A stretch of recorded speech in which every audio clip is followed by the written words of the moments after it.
Shalom Bapak Ibu dan Saudara-saudari yang terkasih dalam Tuhan Yesus Kristus. Tema hari ini adalah menjadi teladan. Bacaan terambil dari 1 Timotius pasal yang ketiga ayat pertama sampai dengan ayat yang ke-9. Demikian. Benarlah perkataan ini, orang yang menghendaki jabatan pendidik jemaat menginginkan pekerjaan yang indah. Karena itu pendidik jemaat haruslah seorang yang tak bercacat, suami dari satu istri, dapat menahan diri, bijaksana, sopan, suka memberi tumpangan, cakap, mengajar orang. Bukan peminum, bukan pemarah, melainkan peramah, pendamai, bukan hamba uang. Seorang kepala keluarga yang baik, disegani dan dihormati oleh anak-anaknya. Jikalau seorang tidak tahu mengepalai keluarganya sendiri, bagaimanakah ia dapat mengurus jemaat Allah? Janganlah ia seorang yang baru bertobat, agar jangan ia menjadi sombong dan kena hukuman iblis. Hendaklah ia juga mempunyai nama baik di luar jemaat, agar jangan ia digugat orang dan jatuh ke dalam jerat iblis. Demikian juga diaken-diaken haruslah orang terhormat, jangan bercabang lidah, jangan penggemar anggur, jangan serakah, melainkan orang yang memelihara rahasia iman dalam hati nurani yang suci. Demikianlah firman Tuhan. Ketika kita membaca ayat ini, kita berpikir itu kan syarat untuk menjadi penatua saja. Dan yang kedua, kalau ditanya lebih mana mudah memberi nasihat atau memberi teladan, maka semua orang menjawab, ya lebih mudah untuk memberi nasihat dibandingkan kita harus memberikan teladan. Karena ketika memberikan nasihat, kita hanya mengucapkan kata saja. Perbuatan belum tentu. Tetapi sesungguhnya adalah hal yang baik kita lakukan bersama, yaitu kita bisa menjadi teladan dimanapun kita berada. Seorang yang menjadi teladan artinya sosok itu patut ditiru dan dijadikan panutan oleh orang lain. Menjadi role model. Dunia akan selalu butuh dan haus akan keteladanan untuk dijadikan pelajaran berharga bagi kita semua, agar ke depan lebih baik lagi. Dalam sejarah dunia ini kita banyak menemukan berbagai keteladanan.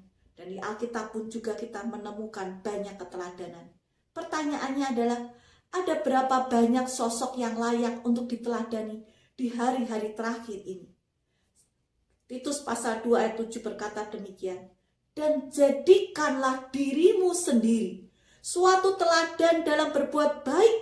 Hendaklah engkau jujur dan bersungguh-sungguh dalam pengajaran. Menjadi teladan yang seperti apa? Menjadi orang yang tak bercacat dalam perilaku. Suami satu istri dapat menahan diri, bijaksana, sopan, suka memberi tumpangan, cakap mengajar orang, bukan peminum, bukan pemarah, melainkan peramah, pendamai, bukan hamba uang. Seorang kepala keluarga yang baik, disegani, dihormati oleh anak-anaknya. Demikian pula punya nama baik dan bisa menjaga rahasia. Apakah kita sudah siap dan sanggup untuk menjadi teladan? Ada banyak orang yang menolak dengan berbagai alasan. Mengapa harus saya? Biar orang lain saja. Kita tinggal ikutin saja. Biar orang lain yang jadi teladan. Kita tidak perlu sibuk untuk hal itu. Itu adalah buah pikiran sebagian besar orang. Tapi itu bukanlah sesuatu yang dianjurkan, yang menjadi pola pikir orang percaya. Alkitab dengan sangat jelas menunjukkan bahwa kita semua diminta untuk tampil menjadi teladan-teladan dalam banyak hal. Mulai dari perbuatan baik hingga iman kita. Tokoh-tokoh Alkitab Abraham, Musa, Yosua, Timotius, Paulus, dan lain sebagainya.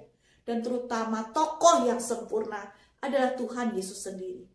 Ayat bacaan hari ini mengingatkan kita untuk selalu berusaha untuk menjadi teladan dalam hidup kita masing-masing.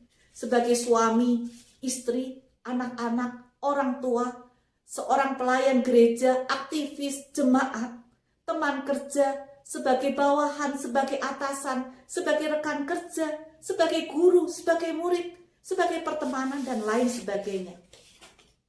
Bagaimana kita bisa menjadi teladan? Yang pertama adalah minta Tuhan mengubah hidup kita untuk kita bisa semakin baik.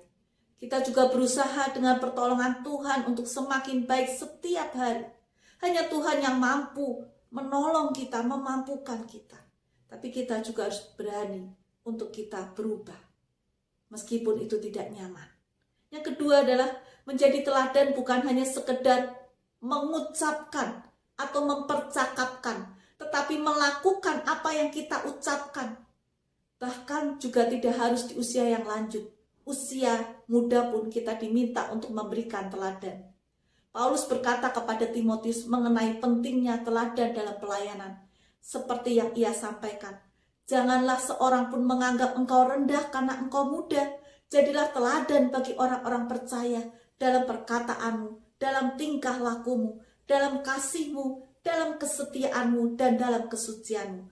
1 Timotius pasal yang keempat ayat 12. Yang ketiga, menjadi teladan bukan dengan sikap jaim, sombong, sok sempurna, sok suci.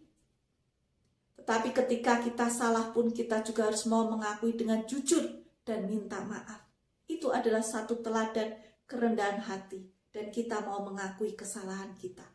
Dan yang berikutnya, mari kita ingat hidup kita di dunia ini adalah masa transit, masa peralihan, masa yang sementara. Hidup ini adalah kesempatan. Hidup kita yang di dunia ini adalah masa persiapan menuju ke rumah Bapa.